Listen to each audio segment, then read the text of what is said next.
तो शिरोमणि अकाली दल ने press conference की जिसमें बीएसएफ के अधिकार क्षेत्र को बढ़ाने वाले केंद्र सरकार के फैसले का विरोध जताया है। साथ ही शिरोमणि अकाली दल के नेता विक्रम मजीठिया ने क्या कुछ कहा है, ये भी सुन लीजिए। 50,000 ਸਕੁਆਇਰ ਕਿਲੋਮੀਟਰ ਏਰੀਆ ਹੈ ਪੰਜਾਬ ਦਾ, ਉਹਦੇ ਨਾਲ ਆਲਮੋਸਟ 50% ਏਰੀਆ ਬੀਐਸਐਫ ਦੇ ਸੈਂਟਰ ਦੇ ਡਾਇਰੈਕਟ ਕੰਟਰੋਲ 'ਚ ਆਉਣ ਲੱਗਿਆ। ਇਹਦੇ ਬਾਰੇ ਸਾਰਿਆਂ ਨੇ ਜਦੋਂ ਵਿਚਾਰਾਂ ਹੋਈਆਂ ਤੇ ਆਪਦੇ ਚਿੰਤਾ ਤੇ ਇਸ ਮੁੱਦੇ ਤੇ ਆਪਣਾ ਵਿਰੋਧ ਅੱਜ ਸਮੁੱਚੀ ਸ਼੍ਰੋਮਣੀ ਅਕਾਲੀ ਦਲ ਦੀ ਲੀਡਰਸ਼ਿਪ ਨੇ ਇਕਜੁੱਟ ਹੋ ਕੇ ਜਿੱਥੇ ਰੋਸ ਜਤਾਇਆ ਉੱਥੇ ਫੈਸਲਾ ਕੀਤਾ ਕਿ ਕੇਂਦਰ ਸਰਕਾਰ ਵੱਲੋਂ ਇਸ ਧੱਕੇਸ਼ਾਹੀ ਦਾ ਫੈਡਰਲ ਸਟਰਕਚਰ ਨੂੰ ਖਰਾਬ ਕਰਨ ਦਾ ਪੰਜਾਬ ਦੇ ਅਧਿਕਾਰਾਂ ਨੂੰ ਡਾਕੇ ਪਾਉਣ ਦਾ ਸਖਤ ਵਿਰੋਧ ਔਰ ਸਖਤ ਨੋਟਿਸ ਲੈਂਦਿਆਂ ਹੋਇਆ ਸਖਤ ਵਿਰੋਧ ਕੀਤਾ ਜਾਊ। चंडीगढ़ में डेंगू से लगातार हालात बिगड़ते जा रहे हैं। पिछले 24 घंटे में डेंगू के 10 नए मामले सामने आ चुके हैं। हालांकि विभाग इन मामलों के डेटा लेने में जुटा हुआ है कि कब तक और कहां से ये केसेस निकले हैं। बता दें कि जिले में कुल 57 मामले कंफर्म मिले हैं और वहीं विभाग की तरफ से डेंगू के लगातार बढ़ रहे मामलों को देखते हुए लैब को भी 24 घंटे खुले रखने के निर्देश दिए जा चुके हैं। और वहीं डेंगू के बढ़ते प्रकोप को देखते हुए डॉक्टर अशोक कुमार ने लोगों से सावधानी बरतने की अपील की।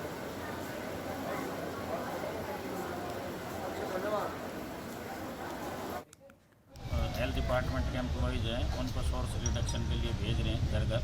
वो जैसे कोई बर्तन खाली हो गया, मटका है खाली हो गया, छोटी बरत देते लोग, टायर है, तो हम उनसे सोर्स रिडक्शन एक्टिविटीज़ करा रहे हैं। डेली वो उनसे खाली करा रहे हैं, लोगों को समझा रहे हैं कि जो डेंगू का मच्छर है साफ़ पानी में होता है, थोड़ा सा भी अगर एक ढक्कन भी पानी इकट्ठा हो जाए तो उसमें डेंगू का मच्छर पनप सकता है। और हमने हर वीक ड्राई डे मनाने का वो कह रखा है सभी को कि अपने कूलर वूलर वो डेली साफ़ करें, हर वीक साफ़ करें ताकि ये मच्छर पैदा ना हो पाए। लोगों से साथ में ये भी अपील है कि बुखार अगर होता है तो केवल पैरासीटामोल की गोली खाएं, पूरी बाजू के कपड़े पहने, जाली वाले दरवाजे हैं तो वो लगाएं और अपने आसपास पानी इकट्ठा न होने दें। छोटा मोटा पानी कहीं इकट्ठा होता है तो उसमें मिट्टी डाल लें या टेमिकोस की गोली या काला तेल डीजल ये डाल सकते हैं।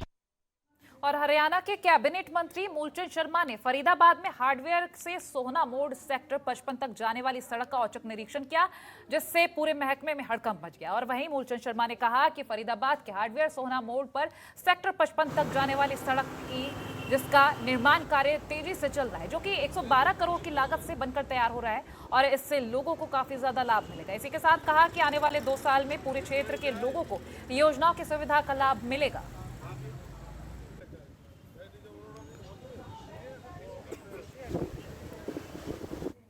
एनआईटी का क्षेत्र जो बल्लौड़ विधानसभा आता है 112 करोड़ का एक काम है और 112 करोड़ में पहली सड़क हमने शुरुआत करी है जो हार्डवेयर से पटना तक जाएगी और जल्दी ये सड़क बनकर हम लोगों को समर्पित करेंगे।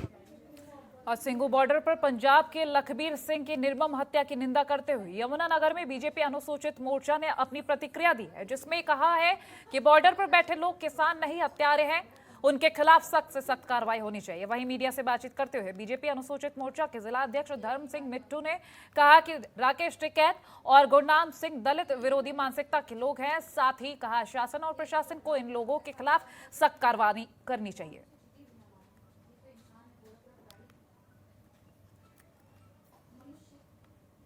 राकेश टिकैत जी और गुरनाम सिंह चुड़ूनी जी ने जो बॉर्डर पर अपने साथ जिन लोगों को बिठा रखा है वह लोग किसान नहीं हत्यारे हैं।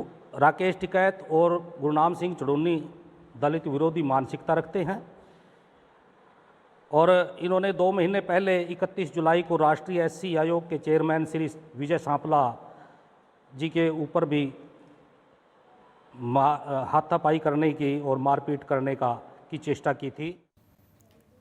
हरियाणा की कई अनाज मंडियों में लाखों क्विंटल धान खुले आसमान के नीचे रखने की वजह से बुरी तरह भीग गया। मौसम विभाग ने हालांकि पहले ही प्रदेश में बारिश का अलर्ट जारी किया था, जिसके बावजूद सरकार ने कोई गंभीरता से इस चीज को नहीं लिया, जिससे अब किसानों के सामने काफी संकट गहराने लगा है। आपको बता दें कि किसानों के खाते में पैसे आएंगे ये कहा नहीं जा सकता, और ऐसे में इसी के साथ सरकार ने 16% नमी से ज्यादा के धान को खरीदने पर प्रतिबंध लगाया हुआ है। वहीं अब देखना यह होगा कि इस नुकसान की भरपाई कैसे होगी।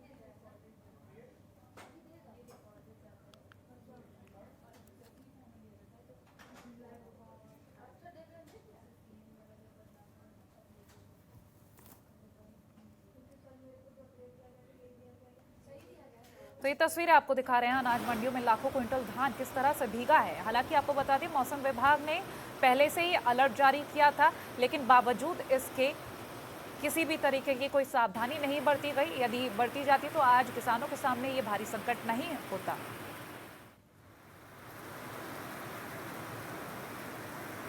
और हरियाणा में पिछले 3 सालों में फसल अवशेष के जलाने के मामलों में लगातार कमी आ रही है, जिसको लेकर सरकार की तरफ से कई अभियान चलाकर लोगों को जागरूक किया गया, लेकिन कई ऐसे किसान हैं जिन पर सरकार के जागरूकता अभियान का कोई भी असर नहीं पड़ा है। आपको बता दें कि यमुनानगर में अभी तक 30 ऐसे मामले सामने आ चुके हैं जिनमें धान की फसल काटने के बाद खेतों में आग लगा दी गई, जिससे वातावरण दूषित हो गया और जिसमें किसानों के चालान किए गए और जुर्माने के रूप में उनसे 6,35,000 रुपए वसूले गए। इसको लेकर कृषि विभाग के उप कृषि निदेशक डॉक्टर JS सैनी ने कहा कि पिछले 2-3 सालों के मुकाबले हालांकि खेत में आग लगाने के मामलों में भारी कमी आई है, लेकिन इसके बाद भी अभी काफी संख्या में किसान हैं जो सरकार के आदेशों की परवाह नहीं कर रहे।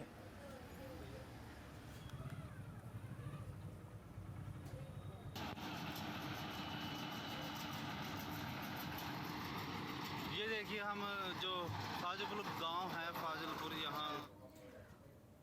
और करनाल में एक आरोपी की पुलिस कस्टडी में संदिग्ध परिस्थितियों में मौत हो गई। बता दें मिंटू करनाल पुलिस के डिटेक्टिव स्टाफ की गिरफ्त में था ये शख्स, जो कि 20 दिन पहले पुलिस कस्टडी से फरार हो गया था, जिसके बाद पुलिस ने उसे फिर से पकड़ा था, जिसकी जानकारी जिला मजिस्ट्रेट को भी पत्र लिखकर दी गई थी। और मामले में पुलिस का कहना है कि जब से उसे पकड़कर लेकर आया गया है तब से उसकी तबीयत खराब थी, जिसके बाद उसे अस्पताल में भर्ती करवाया गया था, लेकिन उसने वहां पर दम तोड़ दिया।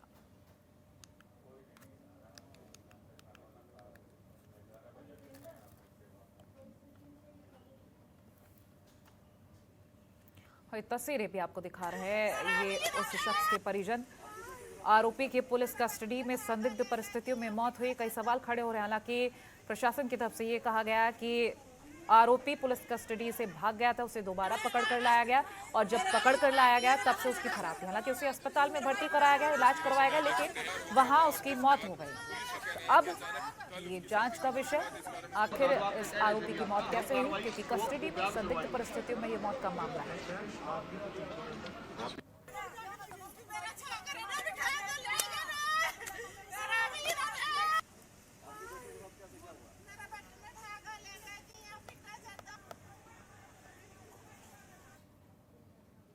राहुल गांधी से की मुलाकात के बाद पंजाब कांग्रेस में दूरियां कम होती नजर आ रही हैं। पीसीसी चीफ नवजोत सिंह सिद्धू ने सीएम चन्नी के साथ एक बैठक की है।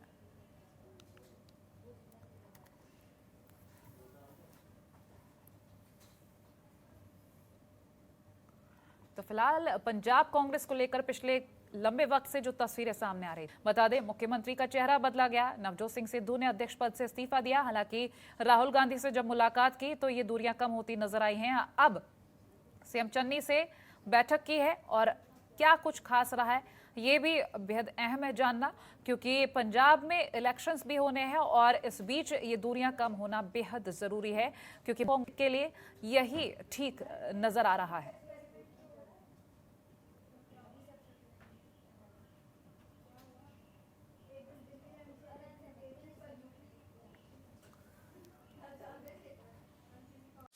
खबरों के निष्पक्ष विश्लेषण के लिए सब्सक्राइब करें Janatantra TV and press the bell icon. Never miss any update.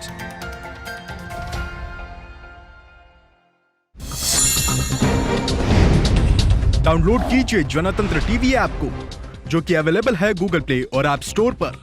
अधिक जानकारी के लिए अभी डाउनलोड करें।